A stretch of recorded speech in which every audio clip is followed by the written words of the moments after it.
Right. What's up, everybody? Welcome back to another episode of the Ascent Endurance Group podcast. We have the full crew here today. So, hey, John, how's it going? Hey, Tom, Spencer, back at you. How you guys doing this morning? It's good. I like that we all got the different shades of blue memo. I know, That's I know. just yes. Ready. So if you're catching just audio on audio, we are all wearing blue. It's the best color in my opinion. So Yeah. it's my go-to, blue or black. But it's nice. We got all little different shades. Thomas, of course, is looking fresh over here with the polo. feels like a coaching sort of yeah. Right. Love it. So Looks like you're going golfing, Thomas. you're going golfing. When was the last time you went golfing? I have never shot around a golf in my life. That's what I thought. Yeah. Anybody take Thomas out golfing? He's free Saturdays, maybe in a couple weeks. It would be good. But be prepared for a long round. It'll be good. Yep. Spend some time in the bunker. Yes. Awesome. So one of our early episodes, we're going to try to give you guys some insight into why we feel compelled to do what we do. Go a little bit into what coaching does for us, why we feel compelled to coach, and what we're trying to get out of it and hopefully get out for our athletes. Just to give you a little bit of insight, to hopefully create some good conversations. And I know some of our goals is to drive the running community and the endurance group in a certain direction. So I guess, Thomas, do you want to start off? Give us a little bit about your why. Yeah. I think the is I've been fortunate enough to experience the power that having someone that really believes in you, a huge asset to guiding your training, has been in my life. A couple of times. And then I've also the absence of that, or sort of the antithesis of that. And not only that power of when I have someone, when I was growing up trying to find myself, trying to figure out what mattered to me and what I wanted to put my energy into, having someone that mattered to changed my life. And then once that became a passion, having someone that had the vision, that had that sort of patience, that sort of perspective to be able to channel the energy I had within myself into doing some really special stuff. And instead of just doing whatever I wanted, that kind of let me get the most out of my potential. And I'm just beyond grateful for it. And in between those two times, I had a year where I really didn't feel that sort of cared for, feel like, what I was doing mattered. And I had always kind of it was just, if you were in running, you had some really positive experiences. And that was kind of when I started to dive into trying to understand more of the science of training, the reasons we did what we do. And that just kind of shapes where we're going. Nice. Sturdy, you want to take it? Sure. Why? I would say that my why for coaching really has grown out of my why for teaching. For those who don't know, I teach high school English, going on year 30 of teaching, and athletics was always a part of my life from the time I could move. It feels like I was interested in it, and kind of like Thomas said, I was fortunate enough to really be impacted really powerfully by some coaches who helped shape my life. And I guess having people in your life who have that kind of impact, who can change your life, felt like such a strong pull for me as I got into high school and started thinking about what I would like to do. I knew I wanted to do something with athletics the rest of my life. So being a part of helping people get it, whatever it is, whether it's in the English classroom or on the athletic fields or running, I think really feeling like a partner. Like sometimes you're a cheerleader, and sometimes you're hopefully able to instruct, and sometimes you're really kind of following the lead of whoever it is you're coaching, listening to their signals, what they need or want, and then eventually, getting to share it in that kind of celebration of I got it, whatever the next step is, the concept or level or goal that they were trying to pursue. To me, that's been, I think, my why for my whole life. So. Awesome. And 30 years in teaching. My wife's a teacher, so I gotta say kudos to you. That's awesome. That is awesome. Um, yeah. So for my why, I think I try to like narrow things down, like simplify as much as I can, and then I'll go on this big tangent.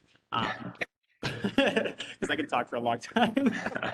Um, but at the heart of it, I want to try to inspire people to be the best version of themselves, and try to have them kind of walk that process is the big thing. Um, and then if we want to get in the weeds, like we've all said, our experience helps shape us so much. And I've been in like a really bad place with regards to like my athletics and like my relationship with my athletics and my running. But then I've been in really good places as well. And seeing that separation and not wanting any to get to those bad places I've been is another motivator to try to help people focus more on the process and why they do what they do, and knowing at the end of the day our jobs are to help people just be the best version of themselves and be good contributing members to society. And I think about like the high school athletes I work with, like that's the goal. If they have fun, they're learning, if they're getting better, whatever better is for them, I feel good about what I've done. And it's not the times or the numbers at the end of the day that really matter. It's that process and experience that it takes to get there. And that's where I've grown a lot as an individual and learned a lot, because growing up, right, as a high school athlete, like I had success and I thought that's what running meant. It was just like these times, and I put so much pressure on myself to hit those times and hit certain places, and I felt like I had that around me as well. And then that transition, and that's cool. It wasn't until my last year and beyond that I really learned some of these things and some of these tools to have fulfillment with running. And hopefully, as coaches, we can help that process so that we can help the athletes that we're working with feel fulfilled with what they're doing, even when you get. I know Thomas and I, we've talked about this with some athletes. Like some of the best days are the days where it doesn't always go according to plan, but it's how the athlete responds to that makes us feel really good that we did a good job preparing them as a coach, and preparing them from psychological standpoints. And that gives me a lot of me. Recently had some workouts and things didn't go, but they sent me a list of positives. And like I was sitting in the back as I was reading it, like just applauding, like this is exactly what we're supposed to be doing. Because even though workouts don't go according to plan, workouts races, the life isn't going to go according to, you can pull those positives out.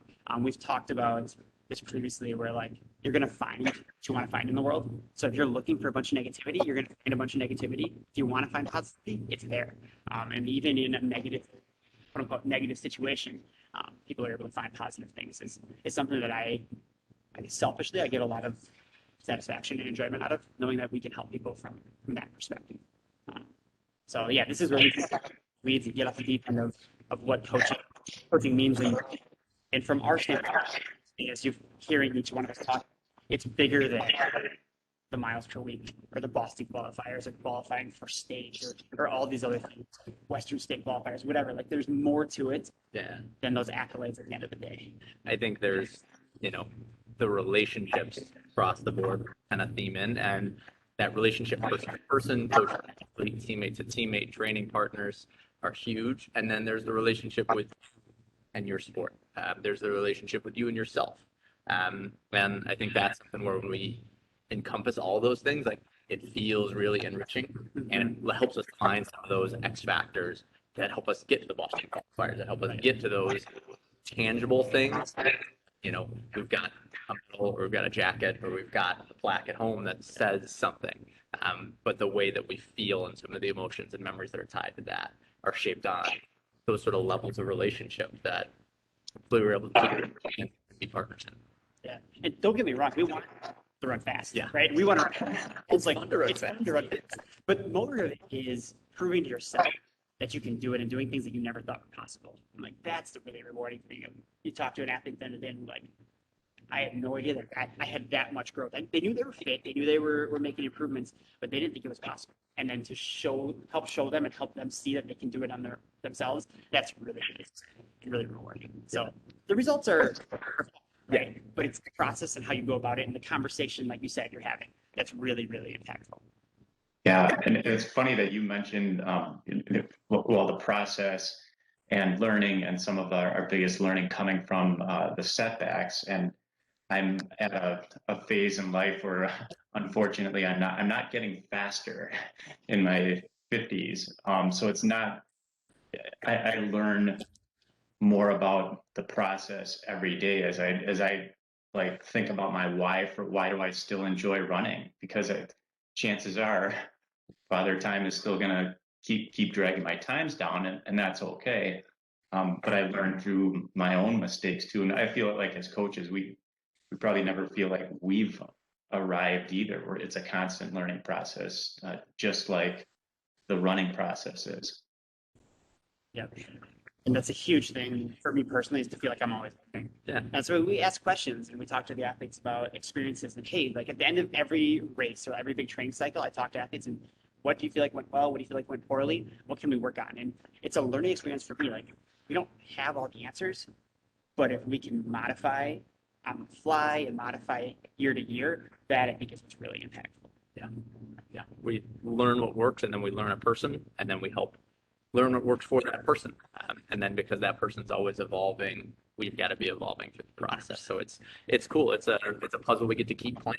It's an infinite game that is fun every time we play. It's got different challenges every time we play. 100%. 100%. Yeah. We all Jack talked about the infinite game